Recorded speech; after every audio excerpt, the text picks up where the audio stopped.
ما جرتو مقدشنا كمان نولا بوساسنا كمان نولا هرجيسنا كمان نولا إلهينا ما أبورين بو إلهي ما أبورين لا إله إلا الله محمد الرسول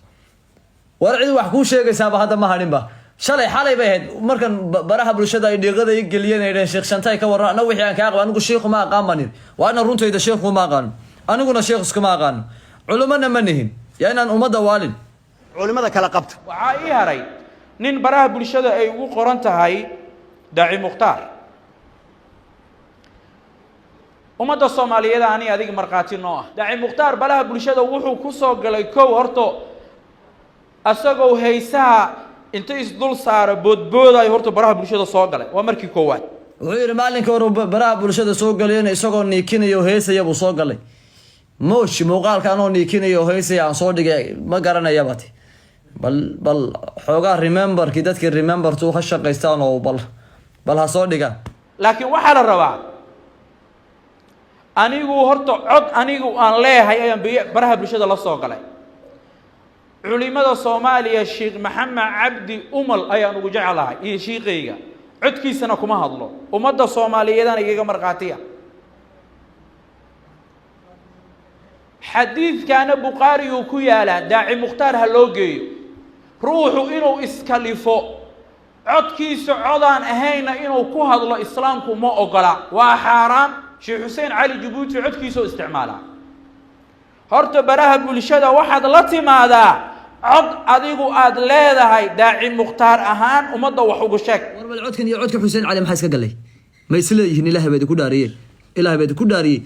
codkaygan iyo codka Sheekh Hussein Ali ma isleeyihiin wallahi inaan isku aqoonin oo billahi isku aqoonin oo Sheekh Hussein Ali oo nala jooga magaalada nala jooga ayaan bayaan jeedinay kama laan hadii aan codkiisa koobiyeenayo waan gaban lahaa moogtahay wallahi buuhooda isoo nala jooga bayaan jeedinay kama gabanayni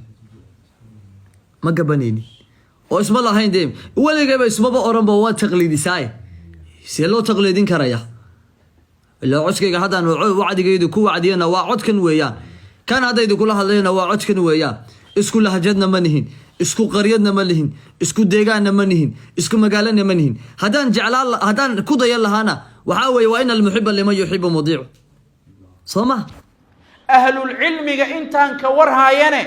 ruux kale codkiisa inaad adigoo isku kalifaaya inaad raadisane waa xaraam ma banaana xaraam way ma banaana Soomaalidu waxay dhahdaa af wax cunay xisho waxa loo taraarixiyay afo madaxiya wareegta skate Sheekh Shantay yulkiisu uu ka weyn yahay gaari iyo afo daaci mukhtaar walkaas aan ku kala harnay baabajay wax yar oo munkar markuu sameeyo horood ka soo qaada jirta xaqiiq waay umada Soomaalidu way ku taqaanaa iPhone ka maalinku ku dhiibay kadib 5 dimbiyo gala maxaa ugu soo hadli weys daninka meel oo cadahay meel kamado aniga waxa ay cad ya ayuha alladina aamanu qu anfusakum wa ahlikum nara naftaydan inaan cadaaban ugu ka badbaadiyo idinkana aan cadaab ka badbaadaan wallahi arrinka yacad waa arrinka nimankan youtuber leeda adduunyana gacanta kuma hayaan aakhirana gacanta kuma hayaan Shantay mar idla yare warbaxa YouTube leedii aad haysatay maanigan hadda reaction kaagi ku soo dartay ya ilaahay ummadiisa yaqaan wallahi Shantay khasab baa isku kaaya bartay dhibi baa isku kaaya bartay inka ugu aqoon yar baan ahay markii cilmi la dhaho laakiin waxaan ku dhiiranahay diinta Shantay wareedinka Soomaaliya igu diray wallahi uu ituhmay wallahi iga tahay ya idinka ay la isku kaaya diray idinka Shantay madaxa ii galiyay nin Salman Nas dheer taahaya oo ummadii Ilaahay aysan ka badbaadaynin reaction kaagan ka yaabay sidoo degdega u yahay war heeda sheekha waxa dhigo Ilaahay ku barakeeye war salaaniga gaarsiya Shantay culumana de ma aha kulli san anigu qabo